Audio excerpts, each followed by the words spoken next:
I've been thinking a lot about HR, and I see it that there are three sort of eras. And in fact, when I was at Blackstone, we had 100 portfolio companies at any point in time. And I would always go in and I would have a look at, first of all, what was the value agenda? And then secondly, what was the capability of the HR function? And I would use this grid. It was a little less fancy than this, but I would use this grid to evaluate the CHRO and the HR capability that existed and come to an opinion.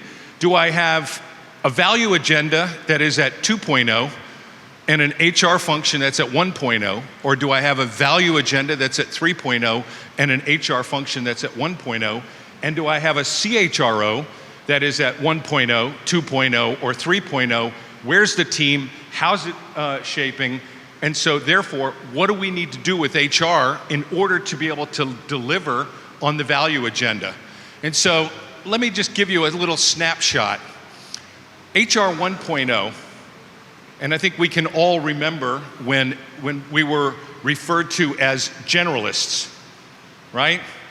And there are three primary ways that HR creates value. One is through transactions, generally pretty low value, except for the people that their transaction doesn't work. Then they get kind of, twitchy. And I don't know about you, but I've never had anyone call me and congratulate me for delivering their paycheck. Never happened. Never happened. So the administrative part of the job and part of, HR as personnel and the leader as the generalist is sort of what's in our rearview mirror. But I can tell you, if you looked at the Blackstone portfolio, we probably had a third to half of the HR functions that were in 1.0. Meaning you had a generalist at the top, you had transactions that were still being done by hand, and expertise that was, maybe you had somebody who did comp and benefits, and maybe you had somebody that did training, not even learning, maybe. And you had a 1.0 HR function. Right now, these things exist. And then a lot of people, and everybody in this room has probably worked on HR 2.0.